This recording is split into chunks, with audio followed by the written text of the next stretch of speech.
Hyderabad రెస్టారెంట్లపై food safety అధికారులు తనిఖీలు కొనసాగుతున్నాయి. గచ్చిబౌలి ఆల్సబా రెస్టారెంట్లో ఫుడ్ సేఫ్టీ అధికారులు తనిఖీల్లో విస్తుపోయే విషయాలు వెలుగులోకి వచ్చాయి. ఇక ఫుడ్ సేఫ్టీ ఉల్లంఘనలు జరుగుతున్నట్లు గుర్తించారు. ఫ్రీజర్లో మాంసాన్ని సరిగ్గా నిల్వ చేయకపోవడంతో పాటు పరిసరాల్లో నీరు నిల్వ ఉండడాన్ని గుర్తించారు. ఈగల సంచారం, అపరిశుభ్రమైన వాష్రూంలో ఉన్నట్లు తనిఖీల్లో బయటపడ్డాయి. ఇక నీటి నాణ్యత పరీక్షా పత్రాలు, సిబ్బందికి మెడికల్ ఫిట్నెస్ సర్టిఫికెట్లు అందుబాటులో లేవని తేలింది. ఈ ఉల్లంఘనలను తీవ్రంగా పరిగణించిన అధికారులు ఫుడ్ లైసెన్స్ సస్పెండ్ చేశారు. ఇక గుర్తించిన లోపాలు సరిదిద్దుకోవాలని సూచించారు. ఆహార భద్రతా ప్రమాణాలకు అనుగుణంగా రెస్టారెంట్లను గుర్తించే వరకు మూసివేయాలని ఆదేశించారు.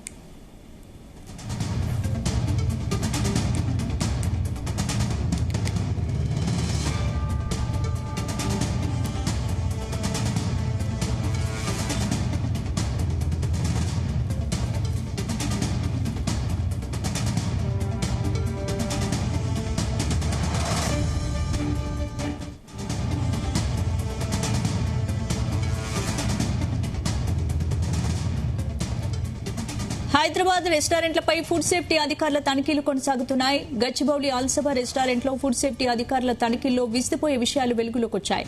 ఫుడ్ సేఫ్టీ ఉల్లంఘనలు జరుగుతున్నట్లు గుర్తించారు. ఫ్రీజర్లో మాంసాన్ని సరిగ్గా నిల్వ చేయకపోవడంతో పాటు పరిసరాల్లో నీరు నిల్వ ఉండడాన్ని గుర్తించారు. ఈగల సంచారం, అపరిశుభ్రమైన వాష్రూంలో ఉన్నట్లు తనిఖీల్లో బయటపడ్డాయి. ఇక నీటి నాణ్యత పరీక్షా పత్రాలు, సిబ్బంది మెడికల్ ఫిట్నెస్ సర్టిఫికెట్లు అందుబాటులో లేవని తేలింది. ఈ ఉల్లంఘనలను తీవ్రంగా పరిగణించిన అధికారులు ఫుడ్ లైసెన్స్ సస్పెండ్ చేశారు. గుర్తించిన లోపాలు సరిదిద్దుకోవాలని సూచించారు. ఇక ఆహార భద్రతా ప్రమాణాలకు అనుగుణంగా ఉన్న రెస్టారెంట్లను గుర్తించే వరకు మూసివేయాలని ఆదేశించారు.